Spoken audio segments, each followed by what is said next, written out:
آپ کو ایک عجیب بات بتاؤں، حضرت عمر، ان کا رعب اور دبدبا تو سب کو معلوم ہے، کتنا رعب تھا حضرت عمر کا، کتنا دبدبا تھا۔ حضرت عمر کو پتا چلا کہ فلاں محلے میں گھر ہے، اور وہ گھر میں جو ایک آدمی رہتے ہیں وہ حضرت عمر کے خاص دوست تھے، بولو حضرت عمر کے خاص دوست تھے، اور ماشاءاللہ نمازوں میں آتے ہیں، ماشاءاللہ رمضان میں رہتے ہیں، اور ماشاءاللہ حضرت عمر کے آگے پیچھے رہتے ہیں۔ لیکن پتا چلا کہ وہ دارو پیتے ہیں، وہ شراب پیتے ہیں۔ حضرت عمر رضی اللہ تعالیٰ عنہ نے کئی دن تک انکوائری بٹھائی، انکوائری بٹھانے کے بعد پتا چل گیا کہ اتنے بجے ان کے گھر میں دارو آتا ہے، شراب آتا ہے، اور ان کے گھر میں شراب پیا جاتا ہے۔ حضرت عمر رضی اللہ تعالیٰ عنہ نے سوچا کہ آج رات کو ان کو رنگے ہاتھ پکڑنا ہے، بولو حضرت عمر نے سوچا آج رات کو رنگے ہاتھ ان کو پکڑنا، اور حضرت عمر کے لیے کوئی مشکل نہیں تھا، لیکن حضرت عمر نے سوچا کہ اگر ڈائریکٹ میں دروازہ کھٹکھٹاؤں گا، ٹھک ٹھک ٹھک ٹھک دروازہ کھٹکھٹاؤں گا، اور باؤ پوچھیں گے اندر سے کون، اور میں باہر سے کہوں گا امیر المومنین عمر، تو اتنے میں تو شراب کے مٹکے چھپا دے گا، اتنے میں تو شراب کے مٹکے چھپا دے گا، تو رنگے ہاتھ تو پکڑا نہیں جائے گا۔ تو حضرت عمر نے پوری پلاننگ کی، رات کے سناٹے میں گھر کے پیچھے والی دیوار پہ چڑھے، اور دیوار پہ چڑھ کر اوپر کا چھت کھولے، اور چھت کھولنے کے بعد سیدھے چھلانگ لگائے، اور بالکل رنگے ہاتھ ان کے ہاتھ میں شراب کے مٹکے تھے، اور دوست احباب سب شراب پی رہے تھے، اور حضرت عمر ایسے جیسے آ گئے سیدھے، وہ سب کے سب کانپنے لگے، امیر المومنین امیر المومنین امیر المومنین عمر آ گئے، امیر المومنین عمر۔ اور حضرت عمر نے بڑے غصے میں، بڑے جلال میں، بڑے رعب اور دبدبے میں حضرت عمر نے کہا تم نمازیں پڑھنے آتے ہو نا، تم رمضان کے روزے رکھتے ہو نا، تم حج کرتے ہو نا، تم عمر عمر کر کے میرے آگے پیچھے ہوتے ہو نا، اور تمہارے گھر میں یہ شراب، یہ دارو کی محفل سننا۔ حضرت عمر نے تو رنگے ہاتھ پکڑ لیا کہ نہیں پکڑ لیا؟ وہ جو شخص تھے ان کو پکڑ لیا، اور ان کے ہاتھ میں شراب کی بوتل بھی تھی، شراب کا گلاس بھی تھا، لیکن انہوں نے کانپتے کانپتے کیا کہا، عمر امیر المومنین ایک بات کہوں؟ حضرت عمر نے کہا کہو۔ کہا میری ایک غلطی ہے، میں کیا کر رہا ہوں؟ ارے بولو نا، میں کیا کر رہا ہوں؟ شراب پی رہا ہوں، میری غلطی۔ لیکن عمر تمہاری 3 غلطیاں ہوئی، آپ امیر المومنین، آپ بہت بڑے ہیں، لیکن پھر بھی میں آپ کو بتاؤں کہ میری ایک ہوئی ہے، آپ کی کتنی ہوئی ہے؟ حضرت عمر رضی اللہ تعالیٰ عنہ چوکے، کہنے لگے میں نے کون سی غلطی کی؟ ارے رنگے ہاتھ تجھے دارو پیتا ہوا پکڑ لیا، شراب پیتا ہوا پکڑ لیا، میں نے کون سی غلطی کی؟ شخص نے کہا آپ کہاں سے آئے؟ بولو نا، کہاں سے آئے؟ چھت سے آئے۔ اللہ قرآن میں کہتا ہے دروازے سے آؤ، قرآن میں کہیں اللہ نے یہ نہیں کہا کہ چھت پھاڑ کے آؤ۔ پوچھو اللہ قرآن پاک میں فرماتا وَأْتُوا الْبُيُوتَ مِنْ أَبْوَابِهَا، اللہ تبارک و تعالیٰ فرماتے کسی کے گھر میں جاؤ، تو بولو کہاں سے جاؤ؟ اب جیسے میرے کو یہاں پر بلایا، میں سیدھے یہ دروازے سے آیا، ایسا تو نہیں کہ پیچھے والی کھڑکی سے آیا یا پیچھے کوئی سیڑھی لگائی اور وہاں سے آئے، بھائی سیدھی بات ہے، قاعدہ قانون ہے، دروازے سے آؤ۔ وَأْتُوا الْبُيُوتَ مِنْ أَبْوَابِهَا، اللہ کہتا دروازے سے آؤ۔ تو وہ شخص کہتے ہیں عمر آپ امیر المومنین ہیں، لیکن آپ کی پہلی غلطی ہے کہ آپ پیچھے دیوار چڑھے، چھت کو پھاڑے، اور پھر آپ میرے پاس آئے۔ کیا اللہ اس کا حکم دیتا ہے کہ چھت کو پھاڑ کے کسی کے گھر میں جاؤ؟ حضرت عمر نے کہا غلطی تو ہو گئی۔ کہا یہ تو ایک ہے، دوسری بھی غلطی ہوئی۔ حضرت عمر نے کہا وہ کون سی غلطی ہوئی؟ کہا سلام کیا کیا آپ نے؟ آپ تو ڈائریکٹ آئے اور چلانا شروع کر دیا، آپ نے سلام کیا کیا؟ حالانکہ قرآن کہتا ہے جب گھر میں جاؤ تو، ارے بولو نا، گھر میں جاؤ تو سلام کرو، بلکہ کہا کہ کسی اور کے گھر میں جاؤ تو پہلے اجازت لو۔ آپ نے اجازت لی؟ ارے بولو آپ نے اجازت لی؟ نہیں۔ آپ نے سلام کیا؟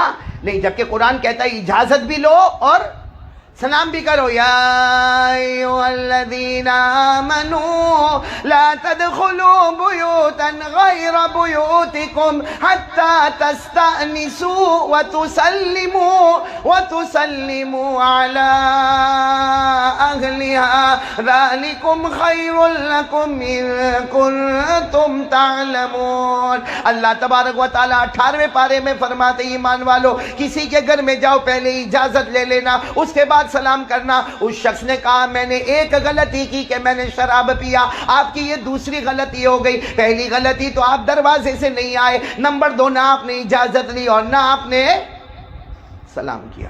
حضرت عمر نے کہا یہ بھی غلطی ہوئی۔ کہا ایک اور غلطی ہوئی۔ کہا کیا؟ کہا کسی کے گناہ کو تلاش کر کر کے آنا نہیں چاہیے۔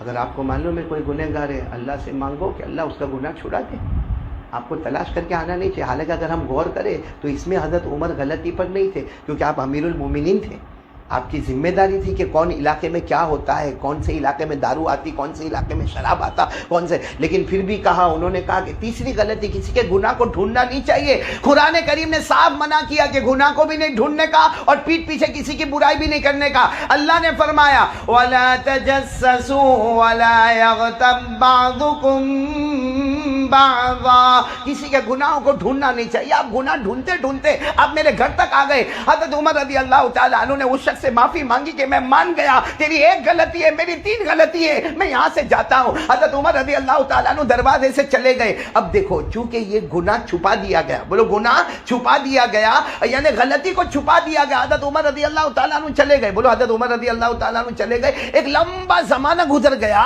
اس کے بعد ایک دن حضرت عمر بیٹھے تھے، وہی شخص سامنے آئے، بولو وہی شخص، کون؟ جو وہ آئے سامنے آئے اور آ کے ایسے حضرت عمر کے گلے لگے، بھائی معانقہ کیا کھڑے ہو کر۔ حضرت عمر نے معانقہ کرتے کرتے کان میں کہا، اے بھائی، اس دن میں آیا تھا، تم شراب پیتے تھے، میرے اللہ کی قسم میں نے کسی کو بتایا نہیں، حالانکہ لوگ تمہارے بارے میں پوچھتے، لیکن میں نے کبھی کسی کو بتایا نہیں کہ میں نے تم کو رنگے ہاتھ پکڑ لیا تھا کہ تم شراب پی رہے تھے۔ تو وہ شخص بھی معانقہ کرتے کرتے بہت روئے، کہا اللہ کی قسم اس رات کے بعد سے میں نے شراب کو کبھی اپنے منہ پہ بھی نہیں لگایا۔ یہ کیوں ہوا؟ ایسا کیوں ہوا؟ یہ گناہ کیوں چھوٹ گیا؟ کیونکہ حضرت عمر کا اس میں بہت بڑا کمال ہے کہ آپ نے گناہ کو دبا دیا تو اللہ نے بھی فرمایا کہ جاؤ میں نے اس گناہ کو ختم ہی کر دیا۔ میں ایک واقعہ سناؤں آپ کو، بہت پیارا واقعہ۔ ایک مرتبہ جناب نبی کریم صلی اللہ علیہ وسلم تشریف فرمائے، سب سننا، اللہ کے رسول پاک صلی اللہ علیہ وسلم تشریف فرمائے، صحابہ کرام کا مجمع بیٹھا، اتنے میں ایک دیہاتی آئے۔ دیہاتی سمجھتے ہو نا، بدوی، عربی، یعنی دیہات کے رہنے والے۔ اب وہ دیہات کے رہنے والوں کے اندر وہ رسپیکٹ، وہ ڈسپلین، وہ ادب، وہ سب تو ہوتا نہیں۔ اب وہ آئے اور پورے مجمع کو چیرتے چیرتے چیرتے سیدھے ہمارے آقا صلی اللہ علیہ وسلم کے پاس بیٹھ گئے۔ حالانکہ قاعدہ یہ کہ جب مجمع بیٹھا ہو تو پھلانگنا نہیں چاہیے، اور اگر پھلانگنا ہو تو اطلاع کرے کہ بھائی تھوڑا راستہ دے دے، بھائی تھوڑا راستہ دے دے، تھوڑا راستہ دے دے۔ وہ سیدھے پھلانگتے پھلانگتے پھلانگتے اللہ کے رسول پاک صلی اللہ علیہ وسلم کے پاس بیٹھ گئے۔ ہمارے نبی کو معلوم ہے دیہاتی ہے، بدوی ہے، عربی ہے، ان کو یہ رسپیکٹ اور یہ ادب معلوم نہیں، لیکن وہ سیدھے آئے اور سلام کیا۔ ہمارے آقا صلی اللہ علیہ وسلم نے سلام کا جواب دیا اور انہوں نے ایک سوال پوچھا، بہت پیارا سوال پوچھا، کہا کہ این اللہ، اللہ کہاں ہے؟ اللہ کا۔ آپ سارے صحابہ کا گوئے کان کھڑے ہو گئے کہ اتنا عجیب و غریب سوال، اللہ کہاں ہے؟ اور پھر انہوں نے، وہ دیہاتی نے کیا سوال پوچھا، اللہ کہاں ہے؟ اہو قریب فنناجیہ ام ہوا بعید فننادیہ، کہا اللہ کہاں ہے؟ ہمارے آقا صلی اللہ علیہ وسلم کو سوال پوچھ رہے اللہ کہاں ہے، اور پھر وہ دیہاتی کہتے ہیں اگر اللہ قریب ہے نا تو میں آہستہ آہستہ اللہ سے بات کروں۔ بھائی قریب والوں سے زور سے بات کرنے کی ضرورت نہیں، میں آہستہ آہستہ اللہ اللہ یا ربنا آتنا فی الدنیا حسنہ، آہستہ آہستہ۔ اور اگر میرا اللہ بہت دور ہے تو میں زور زور سے دعا مانگو، ربنا آتنا فی الدنیا حسنہ۔ تو اللہ قریب ہے تو میں آہستہ آہستہ بات کروں، اللہ دور ہے تو میں زور زور سے پکار پکار کے چلا چلا کے باتیں کروں۔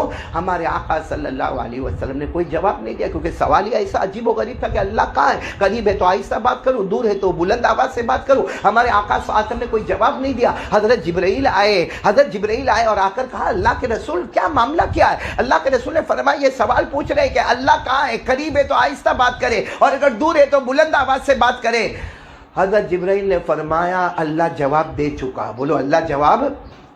اور کون سی آیت کریمہ آئی؟ جو سورہ بقرہ میں آج بھی وہ آیت کریمہ ہے، جن کو یاد ہو یہاں مردوں میں میرے ساتھ پڑھے، عورتیں اپنے دل میں پڑھے۔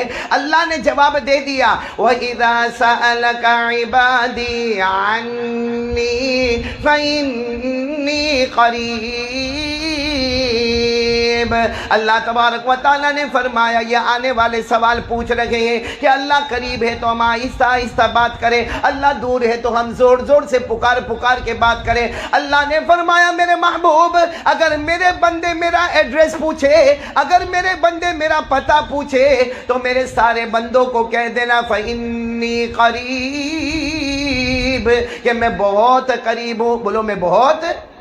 پھر ایک سوال ہوا کہ اللہ قریب تو ہے مگر کتنا قریب ہے؟ کیونکہ دیکھو میں یہاں بیٹھا ہوں، یہ ہمارے حافظ الماس یہاں بیٹھے، ہم دونوں بہت قریب بیٹھے، یا آپ سب بیٹھے، آپ لوگ بھی میرے قریب بیٹھے، تو اللہ کتنا قریب ہے، یعنی 1 قدم قریب ہے، 2 قدم قریب ہے، 3 فاصلہ قریب ہے، 4 فاصلہ قریب ہے، اللہ کتنا قریب ہے. تو فوراً اللہ تبارک و تعالیٰ نے دوسری آیت کریمہ دی، وَنَحْنُ أَقْرَبُ إِلَيْهِ مِنْ حَبْلِ الْوَرِيدِ.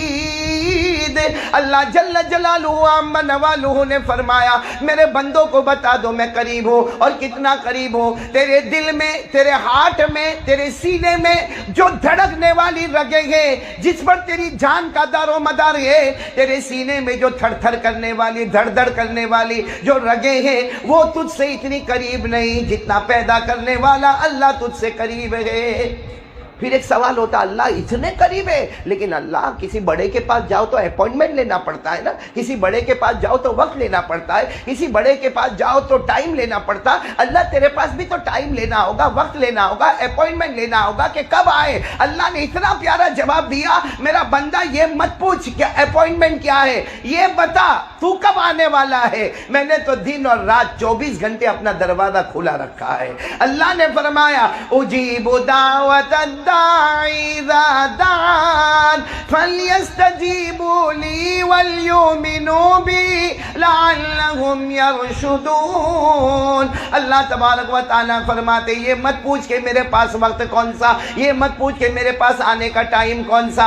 اللہ فرماتے 24 گھنٹے لیل و نہار، رات و دن میں جو حالت میں میرے پاس آئے گا، اللہ فرماتے تیری ہر مراد کو پورا کروں گا. تو میری ماں بہنیں سب سے پہلے یقین بنا لو، کرنے دھرنے والا کون؟ اللہ. آپ بھی ساتھ میں کہیں کرنے دھرنے والا کون؟ اب میں آتا ہوں اس ٹاپک پر جو ابھی راستے میں انہوں نے میرے کو دیا. کمال تو کیا ہے معلوم ہے کہ 10 منٹ پہلے تو ٹاپک ملتا ہے، آدمی بھی کیا کرے. اب یہ کہتا ہے بہت دن سے پوسٹر میں آ گیا، پر میرے پاس موبائل ہوئے تو پوسٹر دیکھو نا. میرے پاس اتنا چھوٹا سا وہ موبائل ہے، تم لوگوں کے پاس ہے بڑا ہے، میرے کو دے دینا ہدیہ ودیہ کرنے کا ہوئے تو بھائی. لیکن چلو یہاں معاملہ آتا میاں بیوی کا. دیکھو میں ایک بہت پتے کی بات بتاتا ہوں، کیونکہ یہاں بھی بہت سارے شوہر بیٹھے ہیں. میاں بیوی کی زندگی میں اگر لطف، میاں بیوی کی زندگی میں اگر سکون، میاں بیوی کی زندگی میں اطمینان، سب سے پہلے یہ میں بتاؤں کہ شادی کیوں کروائی جاتی ہے. شادی کیوں کروائی جاتی ہے؟ کیوں کوئی باپ اپنی لڑکی کو کسی اور کے گھر پر بھیجتا ہے؟ اور جب وہ لڑکی دوسرے کے گھر پر جاتی ہے نا، تو ظاہری بات ہے اس کے لیے پورا گھر ایک اجنبی گھر ہوتا ہے. کیونکہ آج تک اس نے اپنی ماں کو دیکھا، اب ساس کو دیکھنے کا. آج تک اپنے ابا کو دیکھا، اب سسر کو دیکھنے کا. آج تک اس نے اپنے بھائی بہنوں کو دیکھا، اب دیورانی اور جیٹھانی کو دیکھنے کا، دیور اور جیٹھ کو دیکھنے کا. اور سب سے بڑا معاملہ اس کا ایک اپنا شوہر ہے. اب یہاں کا کھانے پینے کا طریقہ اور ہے، یہاں اٹھنے بیٹھنے کا طریقہ اور ہے، یہاں کپڑے رہنے سہنے کا طریقہ اور ہے، یہاں بیماری ہو تو معاملہ اور ہے، گھر میں بیماری ہو تو معاملہ اور ہے. لیکن یہ نکاح کیوں اللہ تبارک و تعالیٰ نے یہ نکاح کیوں کروائے؟ آخر ایک باپ اور ایک ماں اپنے لختے جگر، اپنے نور نظر کو کیوں دوسرے کے گھر میں بھیجتے ہیں؟ تو اس کا جواب قرآن پاک نے دیا کہ نکاح کا مقصد ہے، بولو نکاح کا مقصد ہے سکون. بولو نکاح کا مقصد ہے سکون. اللہ تبارک و تعالیٰ نے فرمایا ہم نے نکاح کیوں کروائے ہیں؟ بولو نکاح کیوں کروائے ہیں؟ سکون کے لیے. اللہ تبارک و تعالیٰ نے قرآن پاک میں صاف فرمایا لِتَسْكُنُوا إِلَيْهَا وَجَعَلَ بَيْنَكُم مَّوَدَّةً وَرَحْمَةً إِنَّ فِي ذَلِكَ لَآيَاتٍ لِقَوْمٍ يَتَفَكَّرُونَ.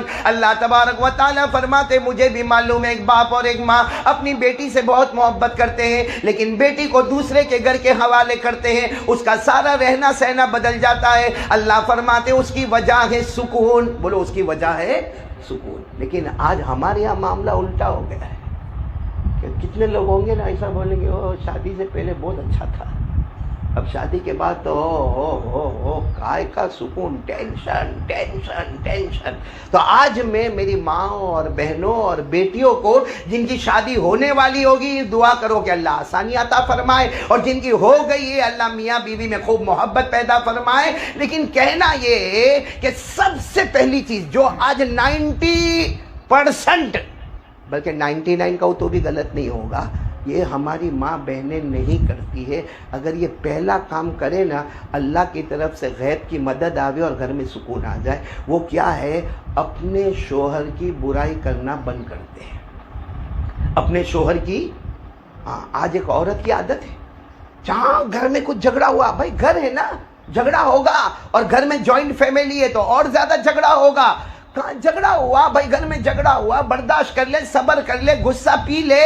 باقی جا کے پڑوسن کو جا کے کہنے کا میرا ہسبینڈ ایسا ہے، کسی اور کو فون کر کے اپنی سہیلی کو بولنے کا میرا ہسبینڈ ایسا ہے، اپنی ماں کو جا کے کہنے کا میرا ہسبینڈ ایسا ہے، اپنے باپ کو جا کے بولنے کا میرا شوہر ایسا ہے، اپنے بھائیوں کو جا کے بولنے کا کہ میرا شوہر ایسا ہے. یعنی غیبت کرنا حرام، پیٹھ پیچھے کسی کی برائی کرنا حرام. اور میں یہ نہیں کہتا کہ وہ عورت جھوٹ بولتی ہے، وہ جو اپنی سہیلی کو اپنے شوہر کے بارے میں بتاتی ہے وہ صحیح ہے، وہ اپنی ماں کو جو اپنے شوہر کے بارے میں بتاتی وہ صحیح ہے، وہ جو اپنے بھائی کو اپنے ہسبینڈ کے بارے میں بتاتی وہ صحیح ہے. لیکن اس کا نام غیبت ہے، اور غیبت کرنا عام لوگوں کی حرام ہے. تو وہ شوہر جس کو اللہ نے تیرا سرتاج بنایا ہے، اس کی غیبت کرنا کیسے جائز ہوگا؟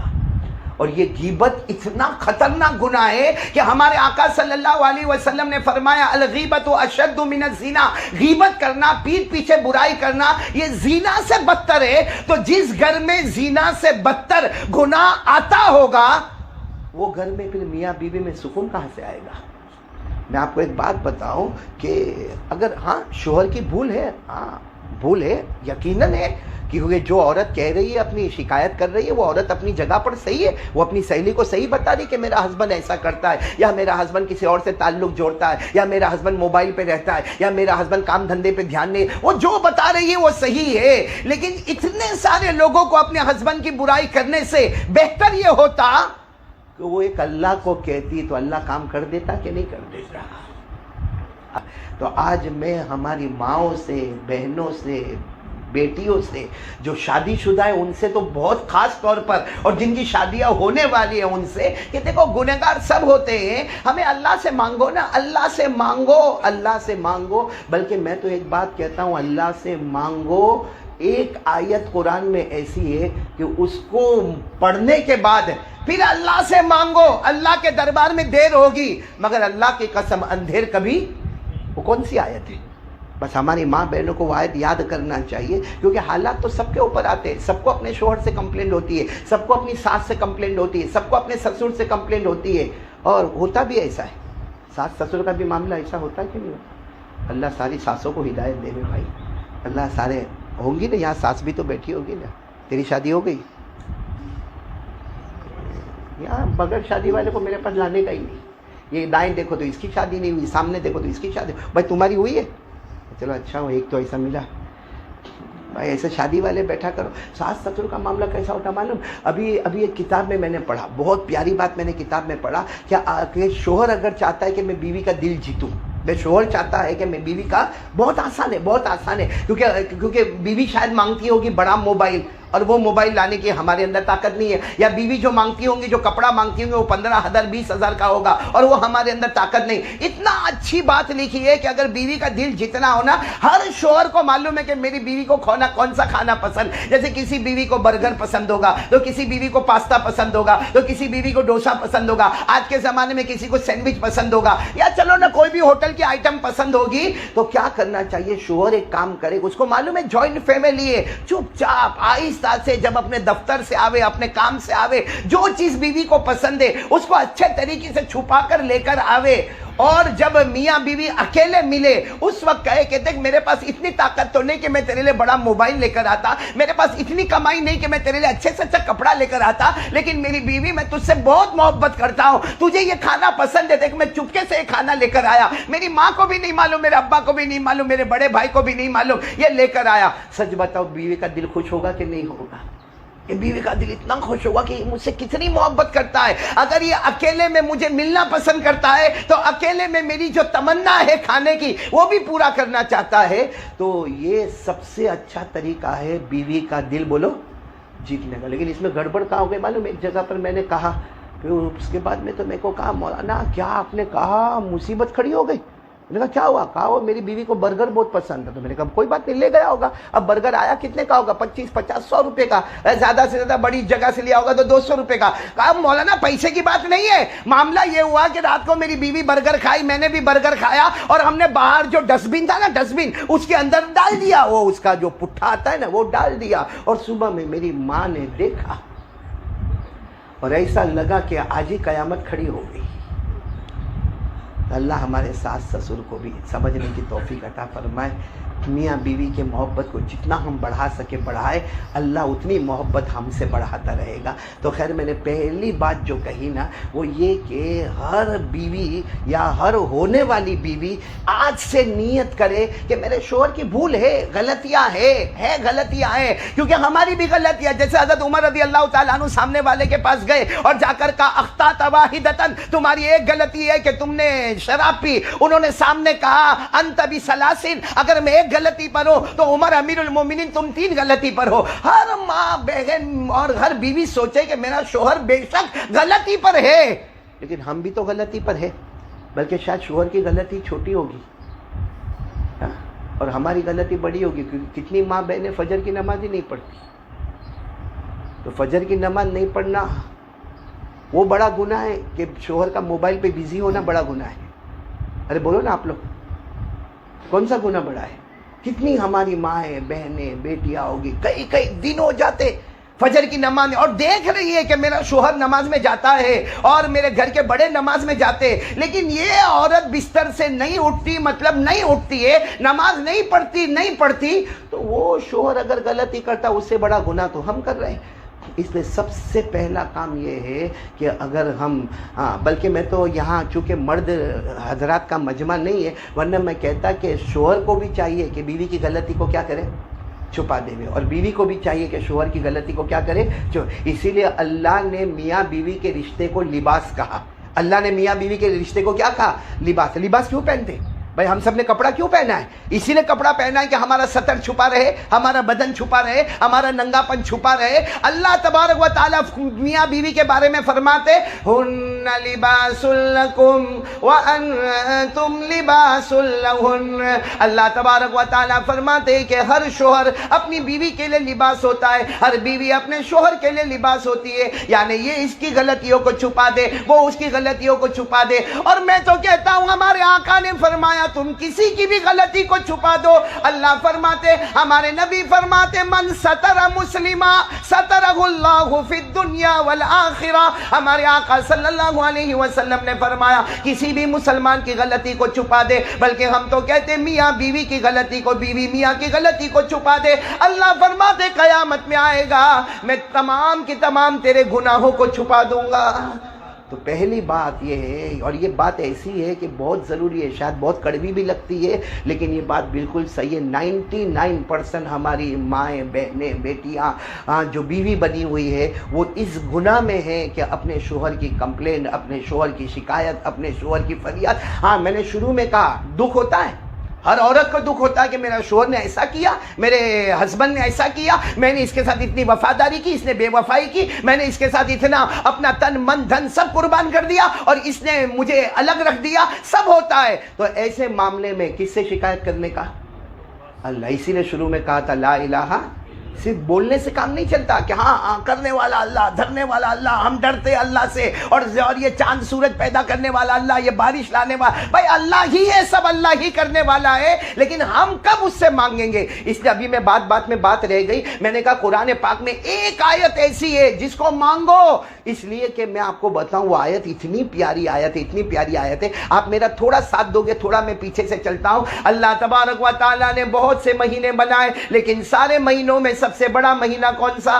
بولتے جو آپ لوگ، رمضان مہینہ. اللہ نے بہت ساری جگہ دنیا میں بنائی لیکن سب سے پیاری جگہ کون سی؟ مکہ مکرمہ اور مدینہ منورہ. اللہ تبارک و تعالیٰ نے پورے ہفتے میں بہت سارے دن بنائے مگر سب سے اونچا دن کون سا؟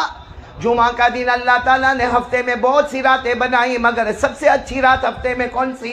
جمعہ کی رات۔ اور اللہ نے پورے سال میں جو راتیں بنائی اس میں سب سے اچھی رات کون سی؟ تو کہنا پڑے گا شب برات اور شب قدر۔ اللہ نے بہت سے نبیوں کو بھیجا، مگر سب سے اونچے نبی بولو ہمارے آقا محمد الرسول اللہ صلی اللہ علیہ وسلم۔ اللہ نے بہت سے صحابہ بنائے، لیکن سب سے اونچے صحابی بولو حضرت ابو بکر صدیق رضی اللہ تعالیٰ عنہ۔ اللہ نے بہت سی کتابیں دی، لیکن سب سے اچھی کتاب بولو قرآن پاک۔ اور قرآن پاک میں بھی اللہ نے 6666 آیتیں دی۔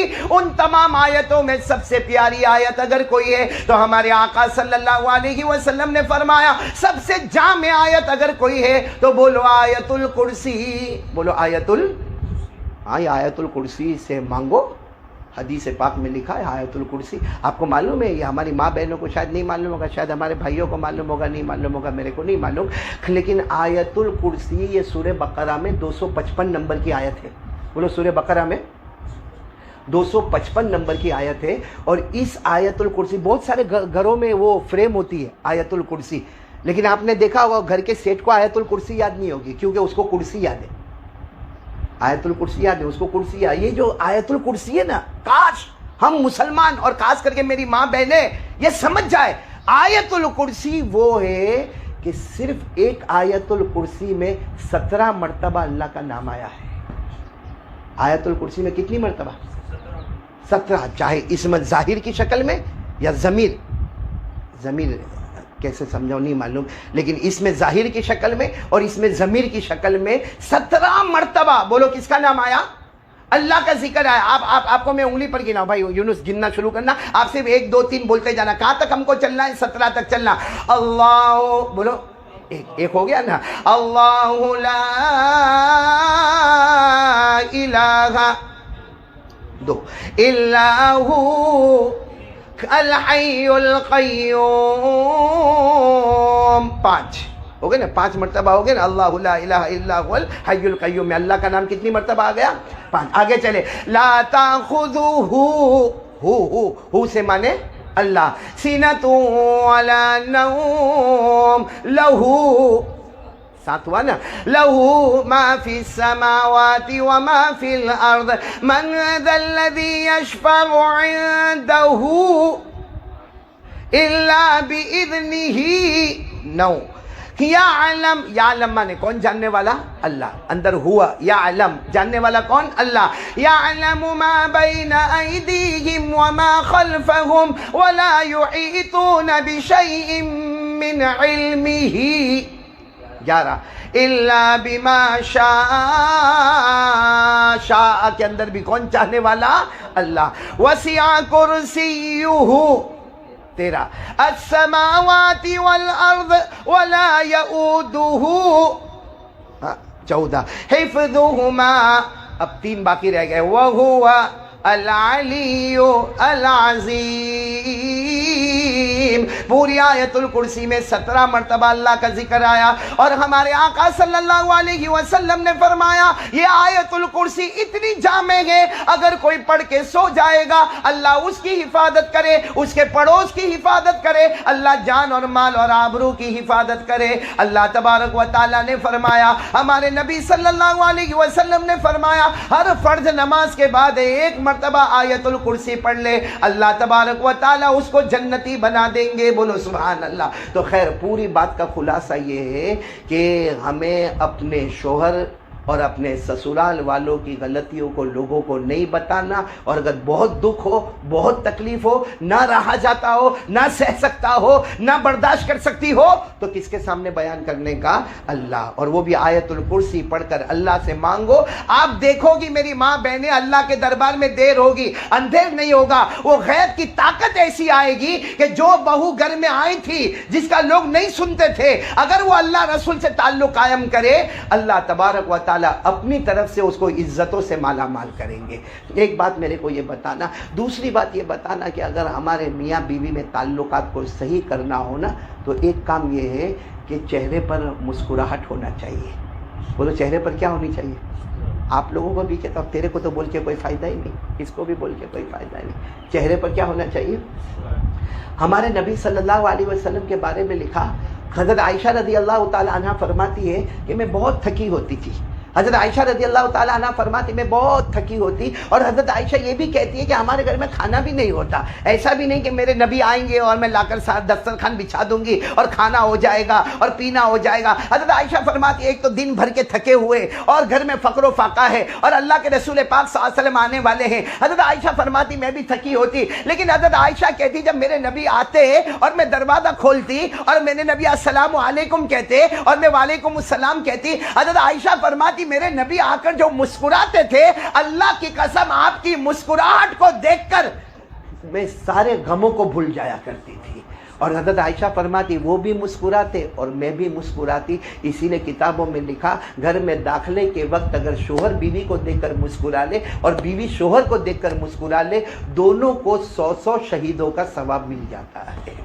کتنے شہیدوں کا؟ 100 شہیدوں کا ثواب. صرف گھر میں داخل ہو تو چہرے پر مسکراہٹ. اور لیکن ہمارے یہاں الٹا معاملہ ہے, یا تو شوہر کا دماغ گرم ہوگا, وہ باہر کا سارا دکان کا ٹینشن. حالانکہ یہی شوہر, یہاں بیٹھے بہت سارے, یہی شوہر اگر باہر کسی اور سے ملے گا نا, کوئی اس کا دوست ملے گا, ارے السلام علیکم, وعلیکم السلام, کیسا چلتا, کیا ہوتا, اتنا ہنس ہنس کے بات کرے گا. اور گھر میں آیا سارا ٹینشن اس کے چہرے کے اوپر ہے. وہ بیوی ہنسنے والی تھی وہ بھی نہیں ہنسے گی. اور کبھی کبھی شوہر بیچارہ اچھا ہوتا ہے, دماغ اس کا بہت سکون والا ہوتا ہے, وہ سارا گھر کا ٹینشن باہر چھوڑ دیتا ہے, بلکہ موبائل کا بٹن بھی سوئچ آف کر دیتا ہے. اب گھر میں آتا ہے السلام علیکم ہنستا ہوا, تو وہ کم بخت بیوی کھٹی کڑی کا پیالہ پی کے تھوبڑا چڑھا کے بیٹھی ہے, تو محبت کہاں سے ہوگی؟ اس لیے یہ بھی ایک سنت ہے کہ میاں بیوی جب گھر, اور یہ چھوٹی چھوٹی سنت نہیں ہے, یہ بہت بڑی چیز ہے. اس میں ہمارے گھر کے سکون کا راز ہے, اس میں ہمارے گھر کے چین اور عافیت کا راز ہے. ہم سمجھتے ہیں یہ کیا ہو گیا, چلو گھر میں آ کے دیکھ کر مسکرائے, اور چلو بیوی نے مسکرایا, کیا اس سے ہمارے گھر کا جھگڑا ختم ہو جائے گا, کیا ہمارا قرضہ ختم ہو جائے گا؟ میں کہتا ہوں ہاں ختم ہو جائے گا, کیونکہ ساری سوچ اور ساری فکریں جہاں ختم ہوتی ہے وہاں ہمارے نبی کا طریقہ شروع ہو جاتا ہے. اس لیے یہ کام کرنا چاہیے. اور تیسری چیز میں ہماری چونکہ میں نے کہا نا مردوں کا یہاں بیان نہیں عورتوں کا ہے, تو میں عورتوں کو کہوں گا کہ اپنے شوہر کا خیال کرنا چاہیے. بولا اپنے شوہر کا.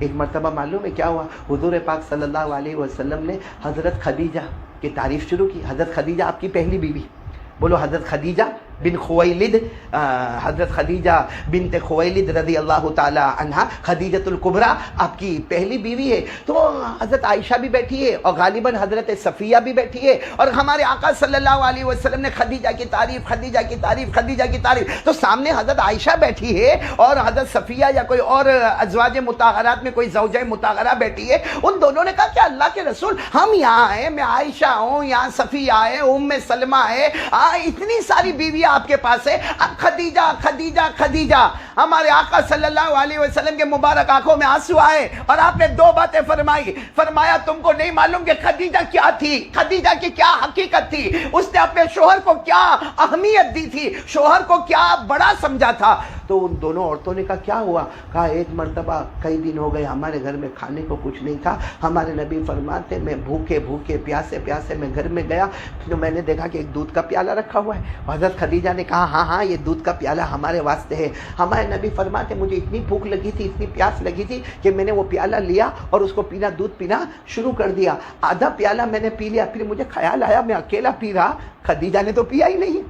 اگر میں بھوکا بھوکا آیا ہوں تو خدیجہ نے کون سا کھانا کھایا؟ ہمارے نبی فرماتے آدھے پیالے کے بعد خیال آیا تو میں نے خدیجہ سے معافی مانگا اور میں نے کہا کہ میں بھوک میں آدھا پیالہ پی گیا. خدیجہ تم نے تو کچھ کہا ہی نہیں, تم یہ تو کہو کہ تم بھی تو بھوکی ہو. حضرت خدیجہ نے فرمایا ارے میرے پیارے نبی آپ پی لو, آپ پی لو, کیونکہ اگر میں نہیں پی اور اگر میری موت آ گئی, میری موت آئے گی تو میرا نقصان ہوگا. آپ اگر اللہ کو پیارے ہوں گے تو پوری امت یتیم ہو جائے گی. اس کو کہتے ہیں شوہر کا. اور آپ کو معلوم ہے ہمارے نبی نے کیا فرمایا؟ عائشہ کو اور تمام بیویوں کو کہا کہ میں آتا ہوں گھر پر, دروازہ کھٹکھٹاتا ہوں, آپ لوگ دروازہ کھولتی ہو. بھائی ہمارے گھر میں بھی ایسا ہی ہوتا ہے, ہمارا شوہر آتا ہے تو کیا کرتا ہے, یا تو موبائل پہ فون کرتا ہے, یا تو گھنٹی بجاتا ہے, یا دروازہ کھٹکھٹاتا ہے, اور اس کے بعد دروازہ کھلتا ہے. تو ہمارے نبی نے اپنی بیویوں کو بھی کہا کہ میں آتا ہوں, دروازہ کھٹکھٹاتا ہوں, آپ لوگ دروازہ کھولتی ہو.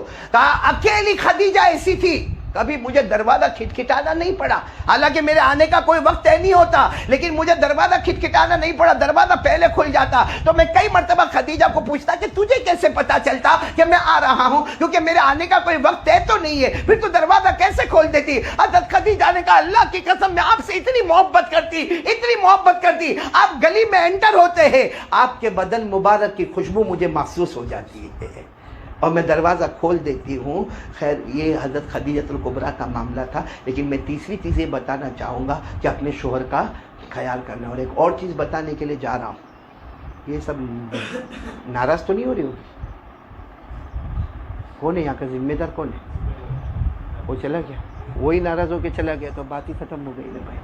بھیا میاں یہ جتنی ماں بہنیں سوچتے ہوں گے قاری احمد علی آیا کتنے زمانے کے بعد پہلی مرتبہ آیا اور یہ سب باتیں کرے جا رہا ہے، لیکن ہوتا ہے بھائی کبھی کبھی بیوی سے کسی کو اتنی تکلیف بھی ہوتی ہے نا۔ اللہ ہم ساری ماں بہنوں کو، بیویوں کو صراط مستقیم اللہ میرے کو آپ کو آمین بولو نا عطا فرمائے۔ کو معلوم ہے نا ایک عورت کی شادی ہوئی، بولو نا ایک لڑکی کی شادی ہوئی، کھانا نہیں پکاوے، یہ اسی لیے نہیں کرتا ہے بھائی، بولو نا ایک لڑکی کی شادی ہوئی، اب وہ کھانا پکانا سیکھا ہی نہیں تھا ماں کے گھر سے، تو اب یہاں پہ آ کے کیسا، اور بڑا گھر تھا، اب شوہر کو کہہ دیا کہ بھائی میں کھانا پکانا میرے کو آتا نہیں ہے۔ اب کئی سال گزر گئے، اتنے سال گزر گئے کہ بچہ بھی ہو گیا، بچہ بڑا بھی ہو گیا، بچہ اسکول بھی جانے لگا، مکتب بھی جانے لگا، مگر اس کو کھانا پکانا اور شوہر کبھی کبھی بولے کب تک ہم باہر ریسٹورنٹ کا کھانا کھائیں گے، کب تک باہر کوئی کیٹرر کا کھانا کھائیں گے، کب ایسا ہوگا کہ تو کھانا بنائے گی۔ اب ایک دن یہ جوش میں آئے اور اس نے حلوہ بنایا۔ کیا بنایا؟ بڑا پیار بھر کے، اور پھر اس کے بعد میں شوہر کے انتظار میں رہی۔ جیسے شوہر اندر انٹر ہوا نا، کہا تم کہتے ہو نا میں کھانا نہیں بنا سکتی، میرے کو کئی سال ہو گئے یہ گھر میں آ کے، آج میں نے حلوہ بنایا ہے، اپنے ہاتھوں سے بنایا ہے۔ اور شوہر بھی خوش ہو گیا کہ بہت اچھا تو نے آج حلوہ بنایا، لیکن وہ حلوہ چونکہ پہلی بار بنائی تھی اس نے، تو شوہر نے یوں لیا، چمچی لیا پیالے میں رکھا، پھر چمچی لیا پیالے میں رکھا، اب جب کھانا شروع کیا تو معلوم نہیں وہ حلوہ کیسا تھا، منہ میں چپک گیا۔ الماس تیرے کو ہوا کبھی ایسا؟ اور منہ میں چپک گیا، اب وہ منہ میں چپکا، دانت میں چپکا، زبان پہ چپکا، ہونٹوں پہ چپکا، تو اس نے فوراً کہا بھائی میری بیوی تو نے یہ حلوہ برابر نہیں بنایا، اتنا خراب حلوہ بنایا، یہ حلوہ پیٹ میں تو جاتا ہی نہیں، گلے تک بھی نہیں جاتا، یہ کبھی دانتوں میں چپکتا، کبھی زبان پہ چپکتا، کبھی ہونٹوں میں چپکتا، یہ کر کے اس نے پیالہ رکھ دیا اور اپنے کام میں لگ گیا۔ بیوی تو منہ چڑھا کے بیٹھ گئی۔ اتنے میں اس کا بیٹا آیا، وہ اسکول وول سے آیا ہوگا، آیا آ کر کہنے لگا ممی میرے کو بہت بھوک لگی۔ تو ممی نے کہا آج تو تیری ماں نے حلوہ بنایا ہے، اور یہ کہہ کر وہ تو بیگ لے کر اوپر چلا گیا اور کہا ممی میرے کو اوپر حلوہ پہنچا دو، میرے کو اوپر حلوہ۔ اب ممی نے یہاں سے بھیجا ایک پیالہ حلوے کا، ختم، کھا لیا، بولو کھا لیا۔ تھوڑی دیر میں اوپر سے آواز دیتے ہیں ممی دوسرا بھیجو، تو دوسرا پیالہ گیا، پھر آواز آتی ہے ممی تیسرا بھیجو، تو ممی ابھی جوش میں آئی، اپنے ہسبینڈ کو دیکھو میرا بیٹا دیکھو 2 پیالے کھا گیا، تیسرا پیالہ مانگ رہا ہے، اور تم نے 2 چمچ کھائے، تمہارے ہونٹ میں چپکا، دانتوں میں چپکا، معلوم نہیں تم کو کتنی تکلیف ہوئی۔ یہ محبت ہے میرے بیٹے کی، میرے سے محبت ہے۔ پھر آواز آتی اوپر سے ممی 3 پیالے ختم ہو گئے، چوتھا بھیجو۔ تو ماں کو بھی ڈر لگا کہیں میرے بیٹے کے پیٹ میں درد تو نہیں ہوگا، کہا بیٹا اتنا کیوں کھاتا، تیرے پیٹ میں درد ہوگا۔ تو اوپر سے کہتا کھا رہا ہوں، میری چوپڑی پھٹی ہے، چپکا رہا ہوں، اب ایک چوپڑی باقی رہ گئی، وہ چپکا لوں تو بات ختم ہو جائے۔ تو اللہ ہماری ماں بہنوں کو بھی سمجھنے کی توفیق دے وے۔ یہ میں نے اس لیے کہا کہ تھوڑا ہنس لو تو تھوڑا اچھا لگے، تاکہ ابھی میں آخری پوائنٹ پہ آ جاؤں، توا گرم ہے تو روٹی پکا لے وے، اس لیے میں نے ہنسایا۔ اب آخری 2 بات میرے کو میری ماں بہنوں کو کہنا ہے۔ ایک بات یہ کہنا ہے کہ ماشاءاللہ اللہ نے دیا ہے، دینے والا کون؟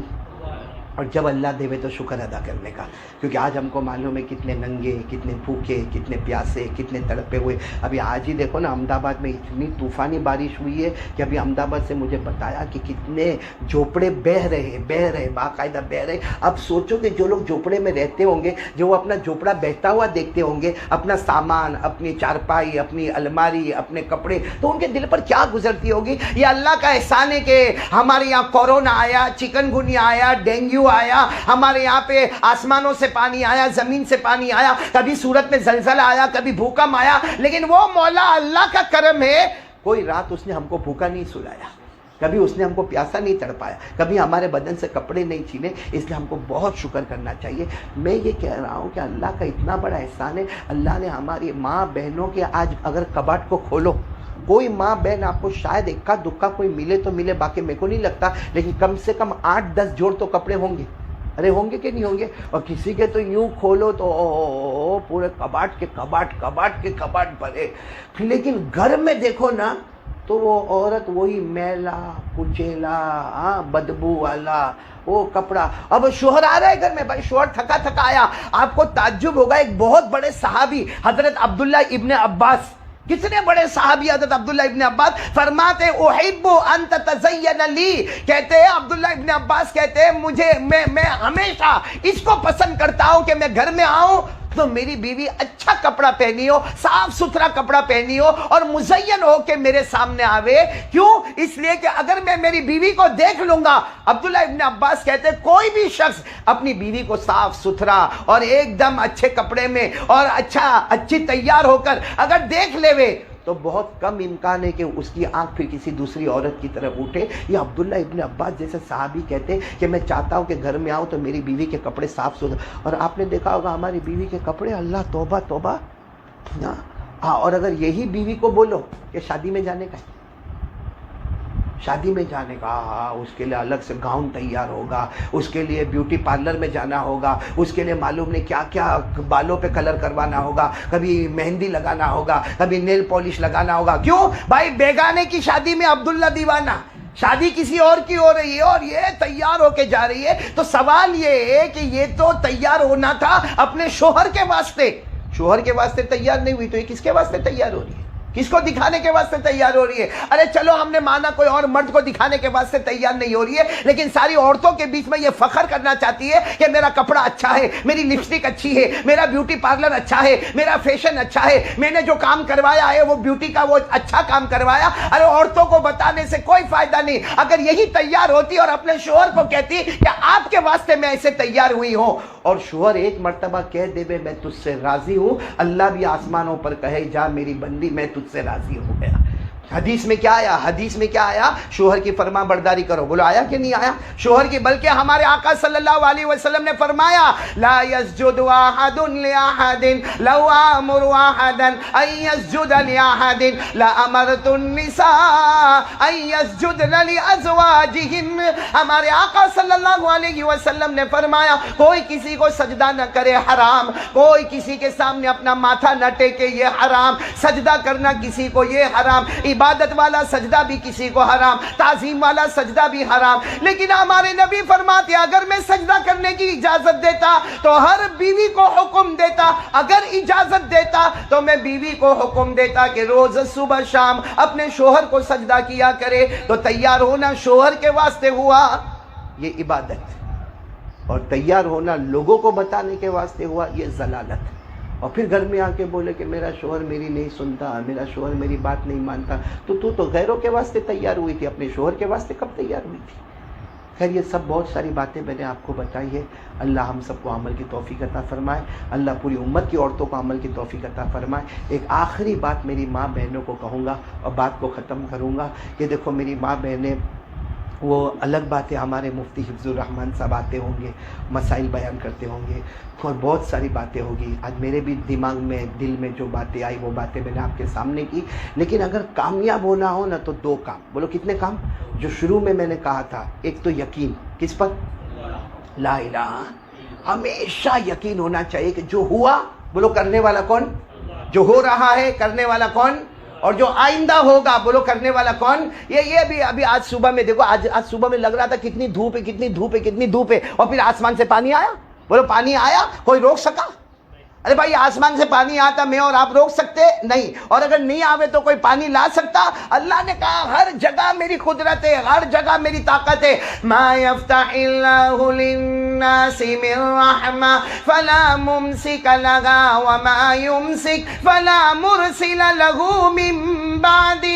اللہ تبارک و تعالیٰ فرماتے اگر میں آسمان سے پانی اتاروں کوئی روکنے والا نہیں، وما یمسک، اور اللہ کہتے اگر میں روک لوں فلا مرسل له من بعدی، کوئی اتارنے والا نہیں. تو آسمان کا اور پانی کا اور آنے والا ایک ایک قطرہ ہمیں بتاتا ہے کہ کرنے دھرنے والا کون ہے؟ اللہ. تو ایک تو یہ کام کرنا، اور ایک آخری کام میں بتا رہا ہوں میری ماں بہنیں، آج سے ارادہ کرو کہ آپ کے شوہر، آپ کا بیٹا، کیونکہ گھر میں اکثر گھروں میں ایسا ہوتا ہے کہ عورت کا ایک بول ہوتا ہے اور اس کے بول کے اوپر پورا گھر کنٹرول میں آتا ہے. اور یہ میں نہیں کہتا, یہ ہمارے آقا صلی اللہ علیہ وسلم نے بھی فرمایا. ہمارے نبی نے فرمایا کہ عورت اگر کبھی ضد پہ اتر جاتی ہے ضد پہ, تو وہ کام ہو جاتا ہے. جیسے عورت کہیں پڑوس میں گئی اور اس نے دیکھا کہ وہاں بہت اچھا کباٹ ہے, یا چلو اس نے کسی اور کے پاس موبائل دیکھا, بہت اچھا موبائل ہے. اب شام کو جب شوہر آیا تو اس نے کہا میں گئی تھی وہاں اور رقیہ کے گھر پہ گئی تھی, اور اس کے پاس بہت اچھا موبائل ہے اور وہ بھی آفر میں آیا ہوا ہے. پھر شوہر نے کیا کہا, وہ رقیہ کا شوہر اچھا کماتا دھماتا ہے, اس کی دکان چلتی ہے, اپنے اوپر حالات ہے, ہم یہ موبائل بولو لا, دیکھنا میں حدیث کی اس میں بتا رہا ہوں, ہم لا نہیں سکتے. اچھا یہ بیوی کیا کرے گی معلوم ہے؟ بیوی کیا کرے گی؟ کچھ بولے گی نہیں, بولو کچھ بولے گی نہیں, لیکن منہ چڑھا ہوگا, اتنا منہ چڑھا ہوگا کہ, اور منہ چڑھا بھی ایسا ہوگا کہ کوئی یعنی یہ عورت بہت ماشاءاللہ ہوشیار ہوتی ہے, وہ ایسا یعنی اگر شوہر کھانا مانگے نا تو لا کر کھانا دے دے. اگر شوہر کہے میرا کپڑا دے دو, کپڑا دے دیا, آئرن کر کے استری کر کے کپڑا دے دو تو وہ کپڑا دے دیا, ٹاول دے دو تو ٹاول دے دیا. اور منہ ایسا کا ایسا چڑھا ہوا, تو شوہر بیچارہ کبھی پوچھے بھی تو کھائے گی نہ, میرے کو نہیں کھانا ہے. ابھی کیا بولے گی معلوم ہے, میرے کو تو یہ گھر میں 25 سال ہو گئے لیکن ایک دن بھی میں نے گھر میں سوکھ کا نہیں دیکھا. حالانکہ جب آئی تھی تو 40-50 کلو کی تھی, 80 کلو کی ہو گئی, تو وہ سوکھ کا دن نہیں دیکھا. تو یہ ہوا کہاں سے سب کچھ. لیکن خیر میں آپ کو بتا رہا ہوں, یہ ہمارے آقا صلی اللہ علیہ وسلم نے فرمایا کہ اللہ نے عورت کو ایک صلاحیت دی ہے. اب دیکھو وہ 2-3 دن منہ چڑھا دی, چوتھے دن شوہر گھر میں آئے گا نا, آنے کے ساتھ بولے گا چل تیار ہو جا, کیوں؟ موبائل لینے جانا ہے, آفر میں آیا ہے. تو کہے گی 3 دن پہلے میں نے بھی تو کہا تھا. وہ اس وقت نہیں سمجھ میں آیا, اب سمجھ میں آ گیا. اس کو موبائل دلائے گا, وہ عورت آرام سے موبائل لے کر گھر میں آئے گی. کاش یہ وہ حدیث کی طرف دماغ جاتا. ہمارے نبی نے فرمایا اذهب للب الرجل الحازم, ہمارے نبی نے فرمایا یہ عورتیں جو ہے نا, یہ ٹھیک ہے کمزور ہے, لیکن عقل سے عقل والے مرد کی عقل کو اڑا کے لے جاتی ہے, بہت سے عقل مند مردوں کی عقل کو اڑا کے لے جاتی ہے. تو کاش یہ جب صلاحیت اللہ نے دی ہے اور ہمارا تھوڑا منہ چڑھانے سے 3 دن کے بعد موبائل آ گیا, تو اگر ہماری ماں بہنیں خود بھی 5 وقت کی نماز پڑھے اور شوہر کو بھی کہے نماز پڑھ, اور شوہر ایک دن فجر کی نماز نہ پڑھے, تھوڑا سا منہ چڑھا دے, تھوڑی سی ایکٹنگ کر لے, دوسرے دن پھر اس کو کہے, پھر نہیں پڑے, تھوڑی سی ایکٹنگ کر لے. میں صحیح کہتا ہوں, تیسرے دن شوہر خود کہے گا اٹھا دینا نا, صبح میں موبائل میں الارم رکھنا نا. اور تیسرے دن جب اٹھا دے اور شوہر وضو کرے, 2 رکعت سنت پڑھے, پھر مسجد میں جا کے 2 رکعت فرض پڑھے, میں قسم کھا کر کہتا ہوں, جو میری سمجھ میں آتا ہے کہ جب نماز پڑھ کے نکلتا ہوگا تو اللہ فرشتوں کو کہتا ہوگا کہ اس نے نماز پڑھ کر اپنی تو مغفرت کروا دی, لیکن اس کو بھیجنے والی اس کی بیوی تھی, اس کی مغفرت سے پہلے میں نے اس کی بیوی کی مغفرت کر دی ہے. تو میری ماں بہنیں, یہ سارے گھر کے جھگڑے, دیکھو میں بتا رہا ہوں, سارے گھر کے جھگڑے ختم ہوئے. اس کے لیے ہمارے نبی نے فرمایا, بولو 5 وقت کی نماز, روزی میں برکت ہوئے, ہمارا شوہر کا کاروبار دھوم دھام سے چلے, اس کے لیے کیا کرنے کا؟ نماز. موت کے وقت کلمہ چاہیے, اس کے لیے کیا کرنے کا؟ نماز. جنت میں جنت الفردوس چاہیے, تو کیا کرنے کا؟ نماز. یہ 4 باتیں ہمیشہ یاد رکھنا جو حدیث پاک میں ہمارے نبی نے فرمایا. ہمارے آقا محمد الرسول اللہ صلی اللہ علیہ وسلم نے فرمایا, اگر روزی میں برکت چاہتے ہو تو کیا کرنا؟ 5 وقت کی نماز پڑھنا. نمبر 2, گھر کے جھگڑے کو ختم کر کے محبت میں لانا, تو 5 وقت کی نماز پڑھنا.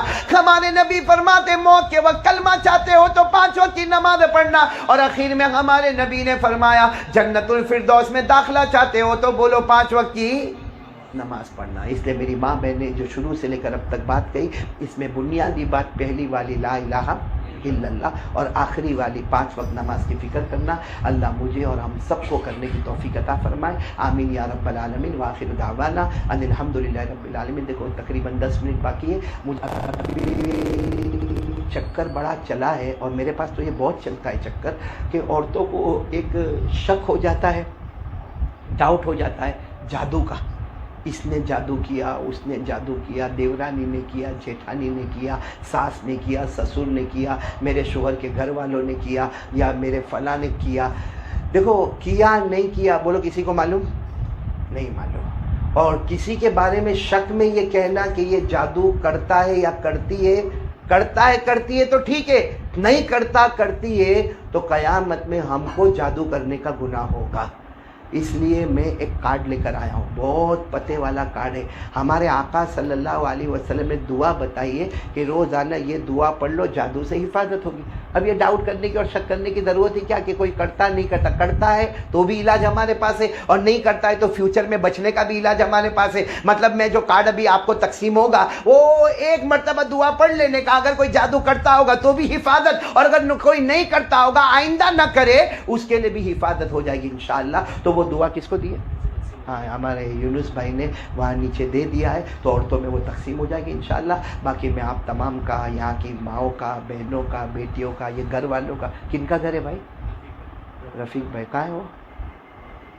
رفیق بھائی نے ضرور، اللہ تعالیٰ مجھے دعا دینا ہے کہ اللہ انہوں نے یہ اہتمام کیا، اور ہر منڈے کو یہیں جمع ہوتے، ہر مہینے یہیں پہ جمع ہوتے ماشاءاللہ، تو ان کے تو نیکیوں کا انبار لگ گیا ہے۔ یہ تو جنت کا نمونہ بنا دیا، جنت کا ایک گھر بنا دیا، کیونکہ جیسا میں نے کہا نا کہ ایک مسئلے کو جانو 1000 نفل نمازوں سے زیادہ، تو جس گھر میں مسائل دینیہ اور مسائل ضروریہ اور مسائل مالا بدھ منہ اور دینی باتیں، وہ گھر کیسا چمکتا ہوا۔ اللہ ہمارے رفیق بھائی کو نہیں، رفیق بھائی کے ساتھ ان کے پورے گھر والوں کو جزائے خیر عطا فرمائے، اللہ اپنی شایان شان ان کو بدلہ عطا فرمائے، اور یہاں جتنے ہمارے بھائی بیٹھے اللہ ان کو بھی بہت اچھا بدلہ عطا فرمائے۔ آپ کا نام کیا ہے؟ آپ بھی یہاں کے ذمہ دار؟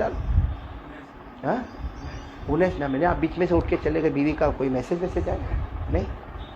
ہاں ہوتا ہے کبھی کبھی ایسا میسج آتا ہے، جانا پڑتا ہے بھائی، ہاں وہ تو خالی بیان والے کو نہیں آتا ہے، کیونکہ وہ ٹینشن میں اتنا رہتا ہے تو کیا میسج پڑے گا۔ اللہ تعالیٰ ہم سب کو عمل کی توفیق عطا فرمائے، اور ایک مرتبہ آمین کہے تو اللہ ہر میاں بیوی میں محبت عطا فرمائے، اور جن ہماری بیٹیوں کے ابھی نکاح نہیں ہوئے ہیں یا ہونے والے ہیں، دعا کرو اللہ آسمانی رشتہ عطا فرمائے۔ ہاں جن کے نکاح نہ ہوتے ہو نا، جو ہم نماز میں درود پاک پڑھتے ہیں نا، علماء نے لکھا 500 مرتبہ روزانہ درود ابراہیم پڑھو، اللہ غیب سے بہت اچھا شوہر عطا فرمائے گا، جو دین کا معین ہوگا، دنیا میں ہمارا خیال رکھے گا۔ اللہ تعالیٰ ساری بچیوں کے گھر کو آباد کرے، اور اللہ ہم سب کے ایمان کی حفاظت فرمائے۔ بھائی یہ تھا قاری احمد علی صاحب کا بہت ہی بہترین بیان تھا، اللہ تعالیٰ جزائے خیر عطا فرمائے، اور اللہ تعالیٰ مجھے بھی اور آپ لوگوں کو بھی اس بیان کے اوپر عمل کرنے کی توفیق عطا فرمائے۔ کسی نیکسٹ ویڈیو کے اندر پھر انشاءاللہ ملاقات کرتے ہیں۔ السلام علیکم ورحمۃ اللہ وبرکاتہ۔